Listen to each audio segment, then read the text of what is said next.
Oi pessoal, aqui é o professor Maxwell.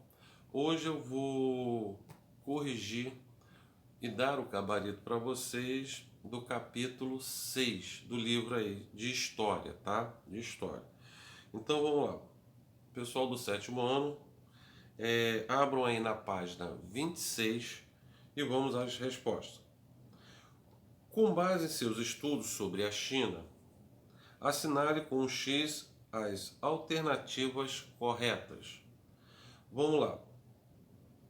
A primeira aí. Os primeiros habitantes do território chinês se ocupavam da agricultura de cereais e da criação de pequenos animais. Correto? Pode marcar essa aí. A outra correta é a quarta, tá? O rei Xin Hongti foi o primeiro governante a administrar toda a China, pois foi o período do seu governo que a China foi unificada. Também está correto. Dizem até que o nome Xin, né, a dinastia Xin, que deu o nome ao país, China, tá? Só acrescentar a letra A aí. Vamos lá. Agora vamos para a página 33. Como vocês estão vendo aí, tem um texto, vocês com certeza já devem ter lido esse texto, tá? Vamos lá, número 1. Quem foi Zheng He e qual foi o seu grande feito? Resposta. Ele foi almirante chinês que liderou 7 grandes armas da China em direção a locais distantes do Oceano Índico. Com suas numerosas embarcações, chegou à Indonésia, ao Sri Lanka e à Índia, e ao Golfo Pérsico, ao Mar Vermelho e à África Ocidental. Número 2. O texto aponta uma diferença entre as viagens do explorador Zheng He e as dos exploradores europeus. Qual é e o que motivaria essa diferença? A diferença era que os portugueses não estavam interessados em apenas conhecer outras localidades, povos, culturas, como ocorria com os chineses, estimulados por interesses econômicos e religiosos. Os portugueses almejavam dominar as regiões em que aportavam. Página 35. Questão número 1. Explique por que a Ásia é um continente com muitas histórias. Resposta. A Ásia é um continente com muitas histórias, pois nele há povos, religiões, culturas e geografia muito diversas. Número 2. No caça-palavra abaixo, encontre o nome do rio importante no desenvolvimento da sociedade indiana e de um rio importante para o desenvolvimento da sociedade chinesa e circule-os. Tá? Tá na primeira linha, tá rio não, né? Amarelo. E onde tem a letra L do amarelo, na vertical, você tá escrito ali Indo, tá? Deixa eu botar aqui para vocês verem.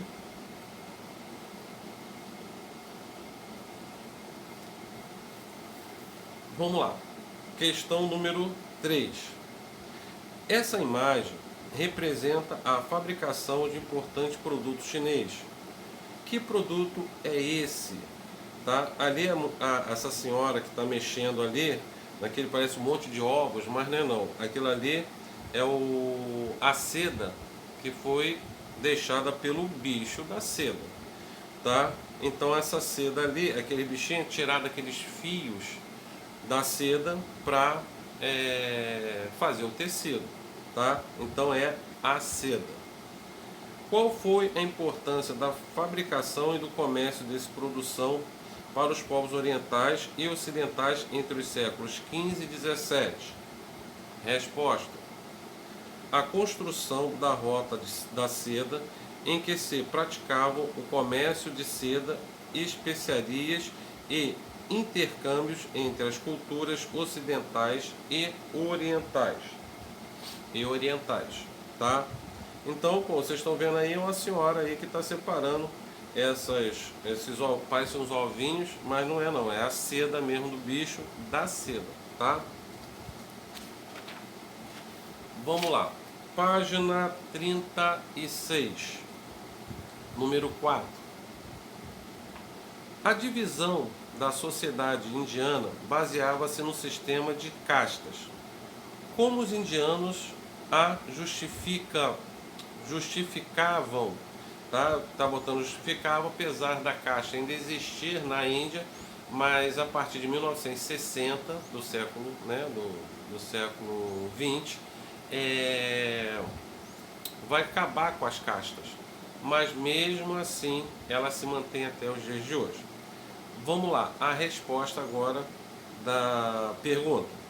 A divisão em casta foi criada pelos indianos a partir de uma visão religiosa, baseada no hinduísmo e na ideia de desigualdade entre as pessoas.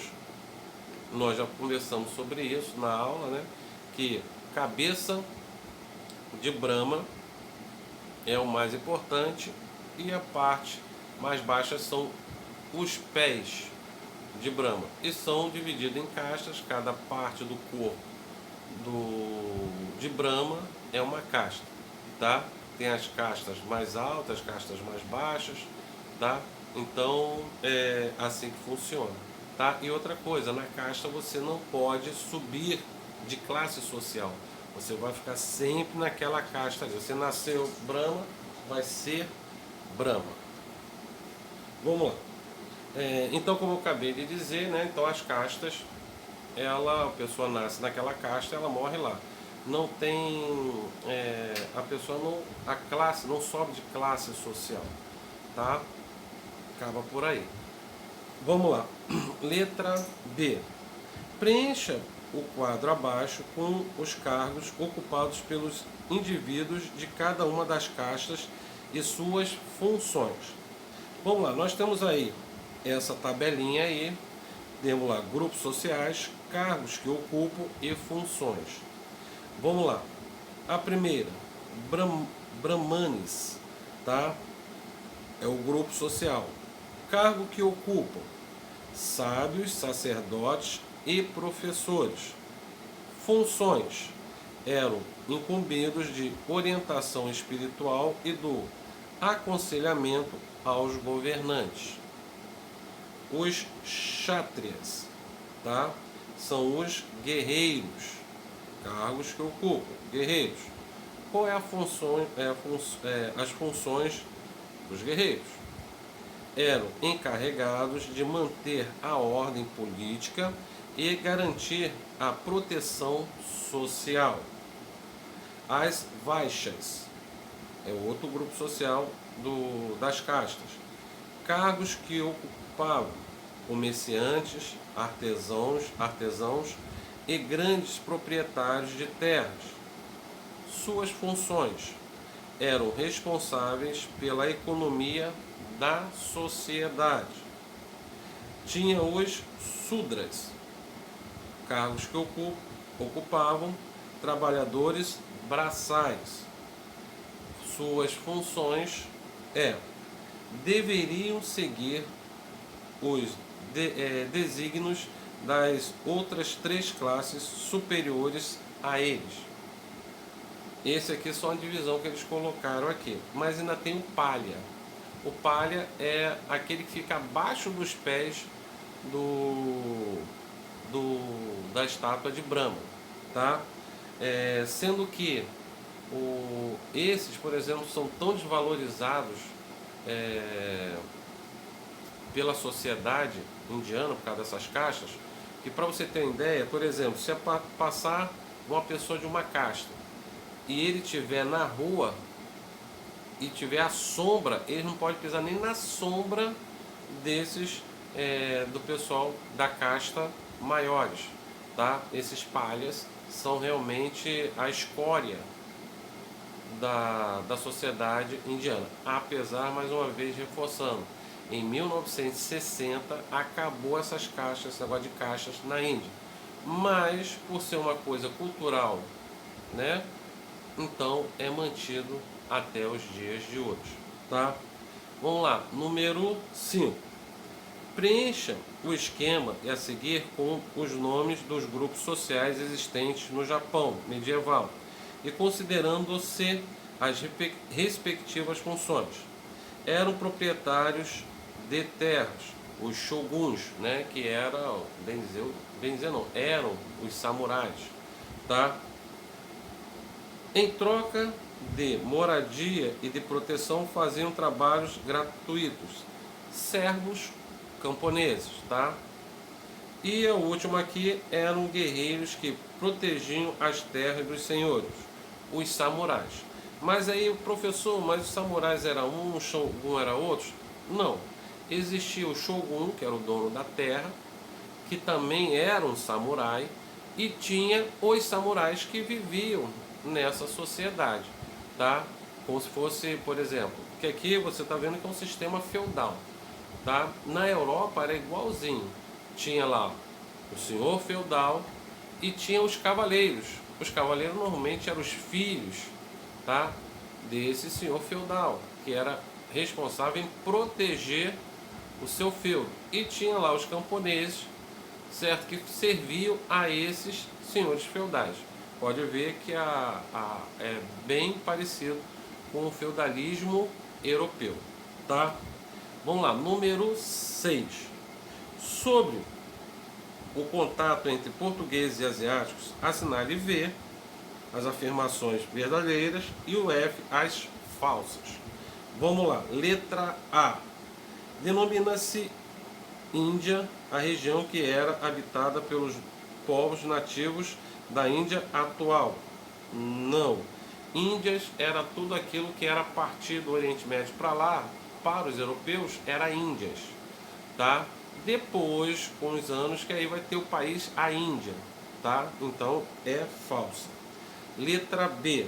Os portugueses chegaram às Índias no ano de 1498 por meio das viagens de Vasco da Gama. Sim, foi o primeiro a chegar lá, tá? Letra C. A cidade de Calicut foi colonizada pelos portugueses e tornou-se um importante centro comercial indiano. Não, os portugueses não colonizaram, os portugueses só negociaram, tá, com os indianos. Então ela é falsa. Letra D. A língua portuguesa é falada em alguns lugares da Índia e da China até os dias atuais? Verdadeiro. Realmente, muitos países, não só como da China, como a Índia, também alguns países do continente africano também falam português, tá? Letra E. A cidade de Nagasaki, a cidade de Nagasaki, no Japão, foi colonizada por missionários jesuítas? Verdadeiro, tá? Então aqui a gente termina essa correção e na próxima aula que a gente for fazer, tá? E a gente vai falar sobre a América e seus povos, tá? Aí a gente vai corrigir novamente, tá? Pessoal, boa semana e uma boa semana e até a próxima videoaula. Ah, eu ia esquecendo aqui. Por favor, não esqueçam de dar uma lidinha nesse capítulo aqui, América e seus povos. Porque na próxima semana agora eu vou explicar direitinho ali os povos incas, astecas, os maias, tá? Esses povos aqui que viviam aqui, que tanto é que é chamado de povos pré-colombiano, que quer dizer foi antes da chegada de Colombo aqui. Então dá uma lidinha nesse capítulo.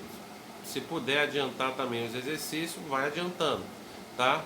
Porque na próxima semana aí eu vou dar um vídeo explicativo falando sobre esses povos da América. Aí eu vou corrigir as questões, mas não deixe de fazer, tá? Que é muito importante, tá? E mais uma coisinha, se sair de casa não esqueça de colocar a máscara e não deixe de usar álcool gel, Ao chegar em casa, sempre lava as mãos, tá, gente? Não vamos acabar logo aí com essa pandemia para a gente retornar logo às aulas. Mais uma vez, um abraço e até a próxima videoaula.